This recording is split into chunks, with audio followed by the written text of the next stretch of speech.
안녕하세요. 이번 시간에는 2023년도 실질적으로 우리나라 과학 국가대표팀을 선발하는 KSF 대회 그 요강이 나와서 거기에 대해서 이제 간단하게 설명해 드리는 시간을 갖도록 하겠습니다.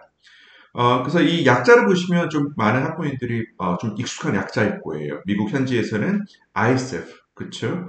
Science Fair, 과학대회 이제 끝판왕이라고 부르는 ISF의 하나의 이제 그 지역 예선으로 KSF가 보통 주로 활용이 되고, 그래서 이 대회가 사실은 꽤, 음, 이런 웹사이트를 보여드리면, 그쵸. 이런 뉴스에 가면, KSF에서 입상을 하면 이렇게 데서트필이 될 정도로 굉장히 권위 있는 대회입니다.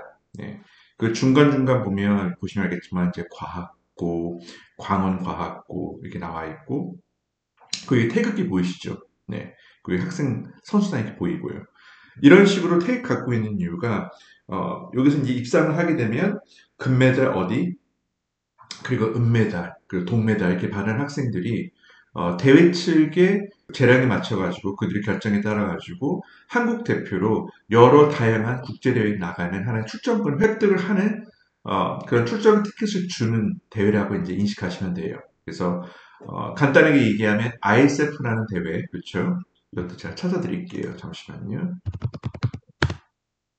네, ISF. 그래서 여기서 이제 이런 이제 우리가 흔히 얘기하는 과학급 하나.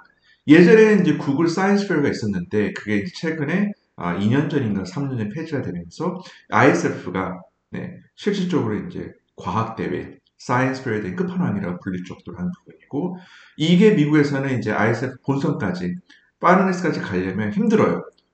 단순하게 대회 나가서 이제 금상 타는 것 이상으로 지역 예선이 있고 그 지역 예선을 단계별로 좀 올라가는 그런 이제 준준 플레이오프 야구를 이제 빗대우면 그런 시스템에 반해서 이제 KSF 같은 경우에는 실질적으로 금메달 안에 들면 meaning like top 10% 어느 정도 ISF에 진출할 수 한국 대표로 진출할 수 있는 그런 출전권이 어느 정도 자격이 된다 이렇게 보시면 될 것 같습니다. 그래서 이제 간단하게 말씀드릴게요. 올해 이제 살짝 이제 입시 요강이 많이 바뀌어졌는데 과거에는 과학 프로젝트 같은 경우에는 이제 예선전이 있었어요. 네. 예선전에서 한 144팀 평균적으로 전 세계에서 전국에서 1인 3조 한 명도 될 수가 있고 두 명 될 수가 있고 이제 세 명이 되는 세 명이 이제 한 팀이 돼가지고 이 KSF에 나가는 대회를 해가지고 평균 제가 기억하는 건 한 140팀 많을 때는 한 170팀 네 제가 최근에까지 그렇게 됐고요 200팀까지 제가 본 적은 없던 걸 알고 있어요 그래서 가장 많았던 게 몇 년 전에 110팀인데 그럴 경우에는 이제 예선전하고 이제 본선전 이렇게 따로 분리해가지고 예선에서 이제 합격한 학생들이 본선 가서 1월 중순에 대전이나 이제 부산 엑스포나 이런 데 큰 기관에 가가지고 발표를 했던, 대면 발표를 했었던 이제 그런 시스템으로 이제 됐었는데, 올해부터는 그 예선전이 싹 다 줄어들었어요. 네. 그래서 여러 가지 이제 이유는 있겠지만, 첫 번째는 이제 아마 KSF 그 위원진들 분들께서 조금 이 대회를 간소화하기 위해서 네, 여러 가지 페이퍼워크나 행정적인 어려움이 많이 있었기 때문에 그걸 좀 더 간소화하기 위해서 그냥 본선을 우리 하나로 다 한다. 이렇게 돼 있고요.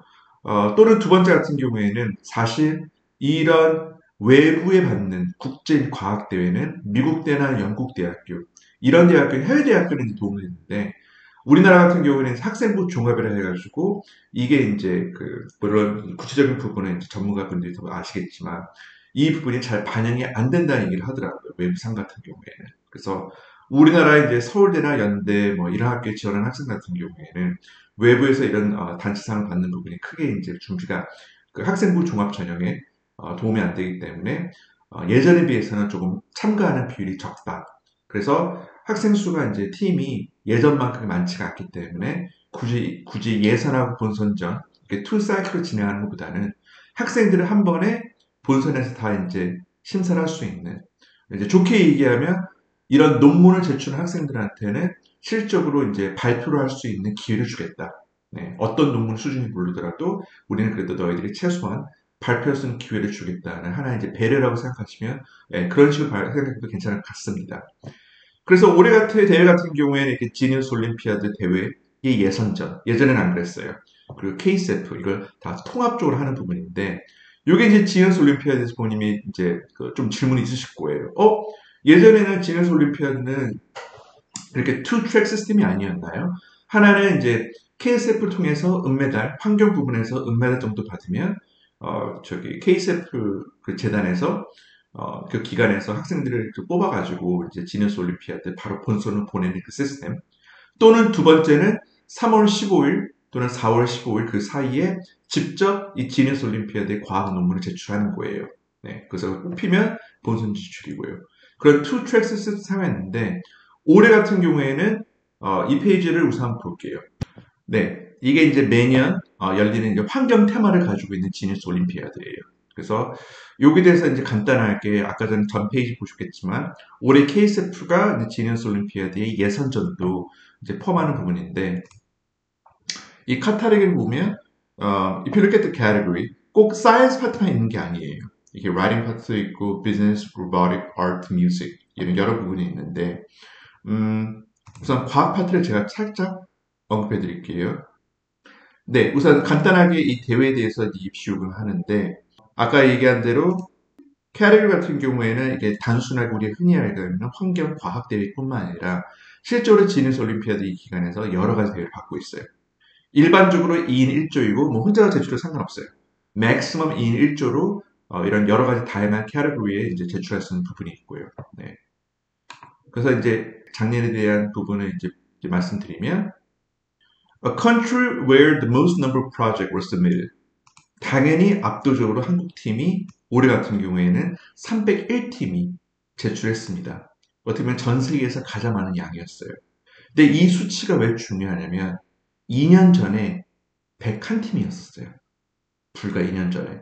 여러 가지 복합적인 이유는 있겠지만 가장 큰 원인은 제가 봤을 때는 이제 이 대회에 대한 리서치, 그 국제대회상, 연구, 논문, 여기에 대한 이제 이해도가 높고, 그 주위에서 하도 이제 리서치를 많이 하기 때문에, 그러면 우리 아들, 우리 딸도 해야 되지 않을까 하고, 여기에 대한 새로운 인식이 생기면서 한국팀이 거의 3배가 늘어났어요. 2년 사이에요.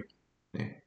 근데 이게 하나 이제 안 좋은 부분이 대회 입장에서는, 너무나 모든 사람들이 이런 여러 가지 과학대회 이런 거 다 나가니까, 그쪽에서 행정적으로 너무 이제 힘드니까, 그러면 올해부터 다른 거 사이언스 같은 경우에는 투 트랙 예전처럼 KSF 통해 가지고 은메달 이상 받은 학생들이 지니어스 올림피아드 진출하고요. 또는 이제 3월 15일, 4월 15일 사이에 학생들한테 직접 이제 지니어스 올림피아드 논문을 제출하는 방법이고요. 그래서 투 트랙으로 뽑히는 반면에 여기 있는 이런 서브 캐티고리, 라이팅 앤 비즈니스는 직접적으로 너희들이 우리 대회에 4월 15일 날 제출 못한다. 만약에 너희들이 본선 가고 싶잖아? 그럼 KSF한테 제출해서 이 KSF 기관의 허락을 받고 와라. 얘네들이 이 KSF 기관이 심사를 해가지고 너희들이 본선에 뽑히면 그러면 우리 대회 올 수가 있다 해가지고 이걸 한마디로 이제 심사를 KSF 위탁했다 보시면 됩니다. 예선까지. 그만큼 여기에서 많은 다양한 작품들이 나왔다는 걸 암시하는 거예요. 네.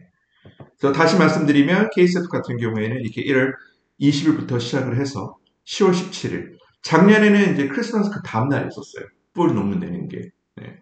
풀 논문 내는 게 11월 26일이었는데 올해 같은 경우는 조금 앞당겨가지고 그쵸 국제학교가 이제 12월 18일 방학이라면 거기에 맞게 그 전에 다 제출을 해야 된다. 그리고 이제 26일 날 시간을 배정해가지고 여기서 발표 심사가 되는데 일반적으로 발표 심사는 현장에서 15분이에요. 15분 동안 7분 발표, 그리고 8분 Q&A. 예. 그리고 KSF는 전통적으로 조금 이제 스트레스 압박 면접을 많이 했었습니다.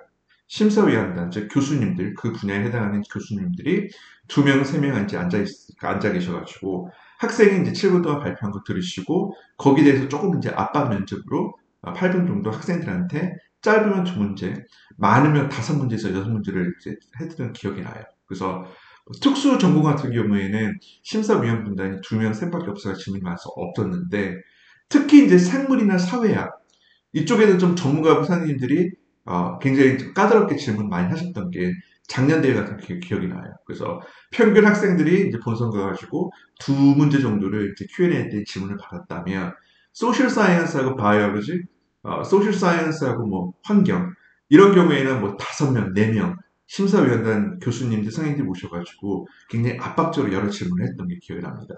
그래서 아직도 기억나는 게 작년에 학생이 딱 가가지고 발표를 했는데 계속 똑같은 선생님이 이 대회 그 발표날 물어보시는 거예요. 그것도 이제 굉장히 압박으로. 아니, 학생들, 제가 물어보는 질문은 이거예요. 여기 좀 답해 주세요.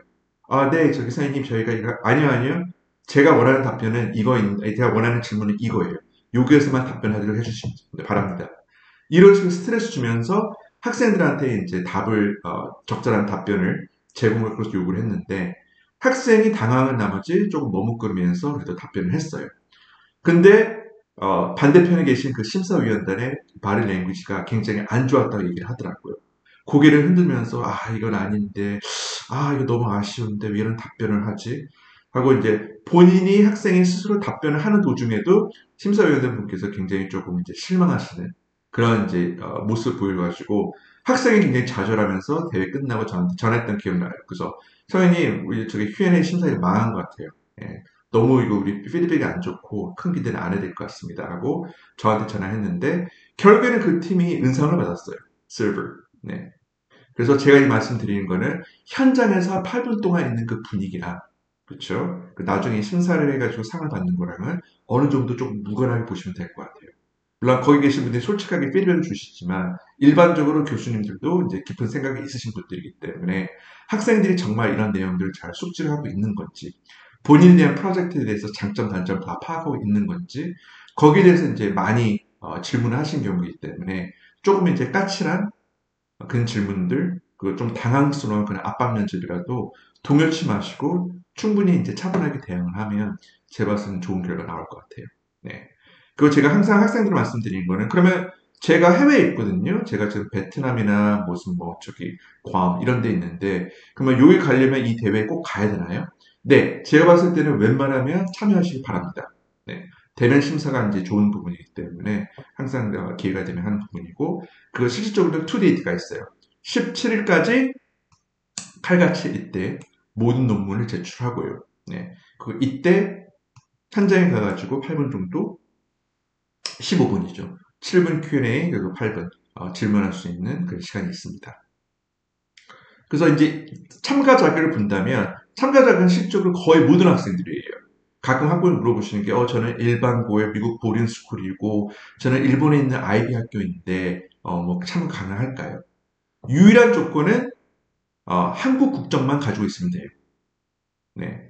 근데 본인이 교포이고 저처럼 아예 이제 한국 국적인 미국 시민이다. 네, 그러면 불가능합니다. 네. So you need to have Korean national citizenship. 그게 유일한 조건이고 학교에 대한 배경은 굉장히 다양해요. 유학생도 될 수 있고 대안학교, 홈스쿨링, 국제학교, 외국인 학교 다 가능합니다. 네. 그래서 1인에서 3인까지 가능한데 만약에 3인으로 진출하면 3인이 국제대회는 이거 기준이에요. 네. 그래서 이것도 하나 이제 고려 대상이고요. 그리고 작년부터 예전도 그랬지만 재작년에는 그런 게 아니에요. 재작년에는 따로 분리하다가 작년부터 동일한 작품으로 한글로 제출을 하면 KSF, 동일한 제품으로 영문으로 제출하고 영문을 발표하면 KSF 인터내셔널 해가지고 한 프로젝트로 두 개를 동일하게 제출할 수 있는 허락을 해줘요. 이 대회에서. 그래서 본인이 영어를 자신 있다는 거면 제가 봤을 때는 한 프로젝트로 이 두 대를 나갈 수 있는 그게 좋다고 생각합니다. 여러 분야에 있고요. 그래서 이제 이거를 이제 분야를 말씀드리잖아요. 캐테고리. 많은 분들이 이제 이런 KCF 과학 대회 같은 얘기를 하면 저는 문과예요. 저는 경제학 사회이기 때문에 이 대회는 저랑 그럼 무관하겠네 하고 이걸 그냥 스템 순수하게 스템 쪽으로 이제 고려를 많이 하시는데 현실은 여기 보이시죠? Social Science, Psychology, Neuroscience, Sociology, Econ 경제학이에요. 심지어는 인류학 이 부분 보이시죠? 언어와 역사 이 두 분야도 작년 같은 워크숍 같은 거 보면 거기 계신 케이스 선생님께서 이 두 분야에 대해서 굉장히 많이 유치를 하고 싶다고 그런 의견을 피력하실 분이 있는 만큼 이쪽 분야도 굉장히 활발하게 하시려고 이제 그런 의도가 있습니다. 그래서 이 대회를 그냥 이과 대회 또는 과학 대회라고 치부하지 마시고 일반적으로 그냥 종합 대회를 보시면 돼요. 그래서 본인이 생각하기에 경제학적으로 시장 조사한 부분이 있다면, 그렇죠? 주위에 있는 소비자 물가, 인플레이션, 디스카운트 레이트, 심지어는 채권 금리하고 경제 이제 그로스에 대한 상관관계에 대해서 통계적으로 분석이 가능하다면, 제가 봤을 땐 충분히 이쪽 분야에 제출해도 괜찮을 것 같아요. 네.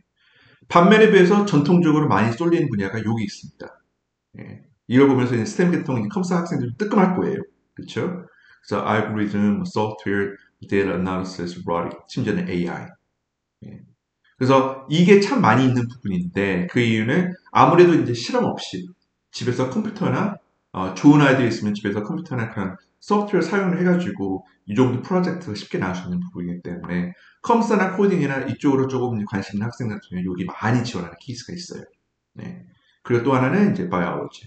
그래서 그거를 이제 적절하게 아시고 어느 분야가 이제 서브 캐리어가 좀 더 이제 그 경쟁력이 심한 부분이고 어느 분야가 좀 널널한지 그것도 하나 이제 파악하는 부분이 필요하고요.